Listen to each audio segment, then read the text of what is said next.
Hey, what's up everybody? Hopefully the light's not flushing me out. The sun's really low on the horizon here, being that it's winter. Just touching base today. I'm heading out to start a new project and figure I'd do a short video. Gonna just talk a little bit about bacteria in drinking water.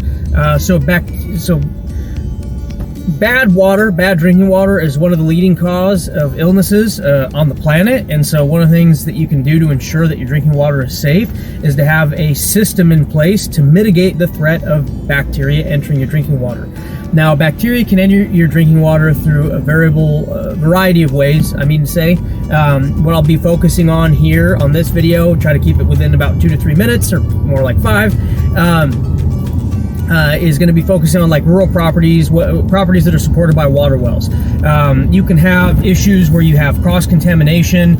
You can have a shallow well, a dug well, and those are notoriously difficult to isolate from bacteria. You can have flooding that takes place in an area that carries over a higher than normal level of contaminants and such that kind of overburden the natural formation and geology from its regular kind of infiltration process. So you can introduce bacteria that way. You can introduce bacteria through a storage tank.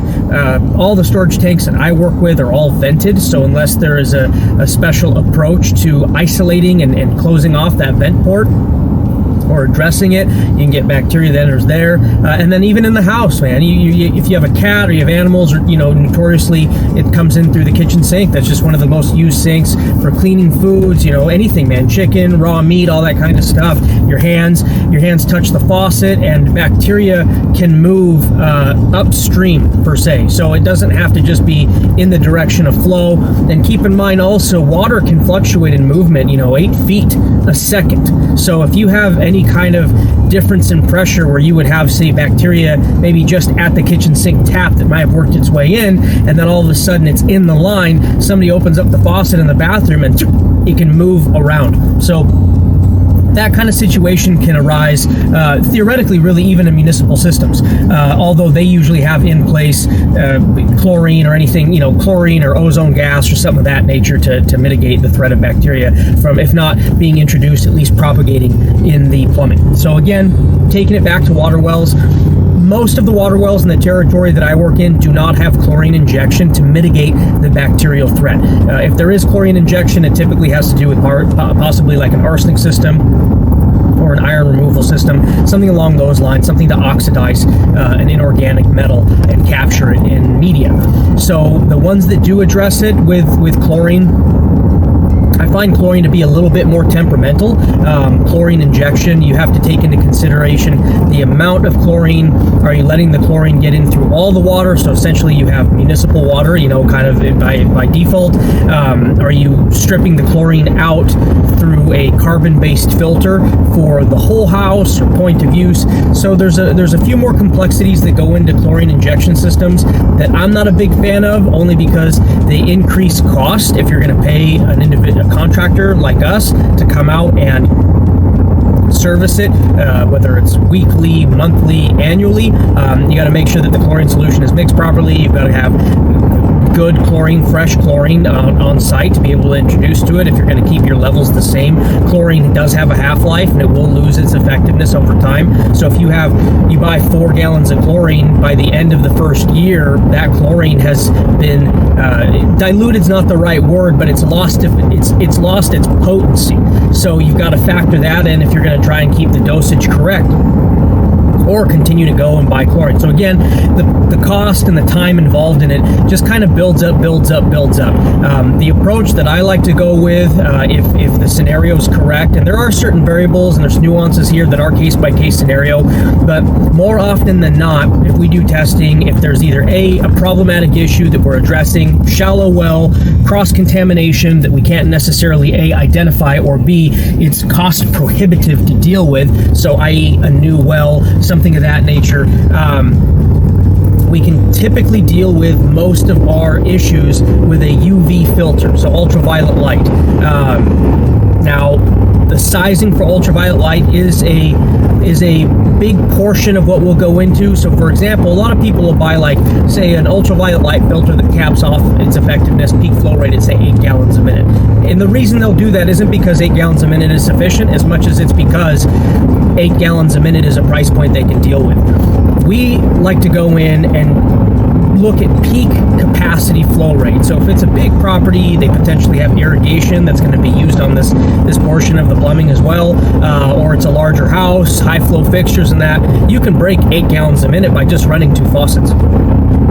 One shower, the laundry, or anything like that going off, that could break 8 gallons a minute pretty easily with a lot of the properties that we work on. Excuse me. So what we'll usually do on the low end, so not the ceiling, but the floor, we usually go in with a 25 gallon a minute ultraviolet light filtration system. Now, in addition to ultraviolet light, to deal with the bacteria, you have to have met certain parameters for the chemistry of the water. So you're going to be looking at iron levels, manganese levels. You actually are in a place where, to deal with the contaminants that will actually cause you harm, you have to deal with the contaminants that are actually only aesthetic issues first. The reason for that is that if you have high levels of iron, high levels of manganese, contaminants again that cause staining, they will etch over the quartz sleeve which houses the UV filter, the UV bulb. What that does is it creates shadows. In addition to that, you have to pay attention to your particulate level and the size of the particulate. And that one's typically pretty easy to deal with. What you want to do for most UV filtration is make sure that your particulate size is at 5 micron or below.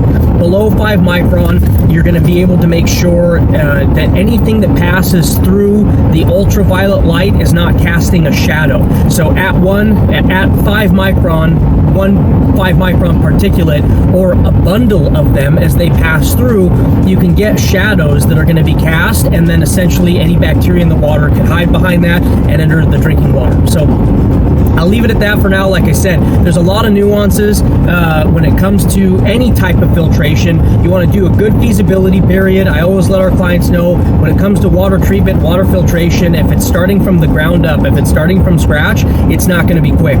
You need to do proper testing. You need to make sure that the design is done. You need to factor in flow rates. You go with an experienced company like ourselves. We've been doing this for a long time. The turnaround rate to get pricing to you is going to be quicker. Nonetheless, though, you want to do your homework, make sure everything's done right on the front end, so you've got a system that's going to be lasting you 5, 10, 15, 20 years down the road with regular maintenance. And I'll touch on this real quick before I wrap up.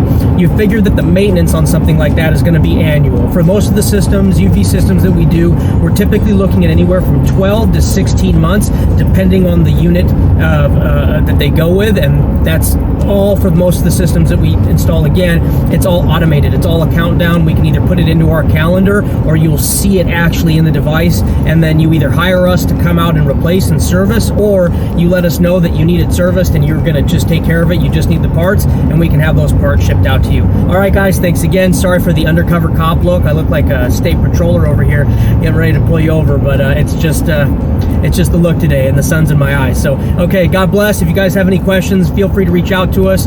You can always reach us right now best through our website at totalwells.com and fill out a service request form, or you can give us a call. We are in the field quite a bit right now, so sometimes it can be a little bit, a day or two before we get back to you. So the service request is always the best. Again, totalwells.com or 206-484-5826. Okay, have a good one, guys. Be safe. Bye.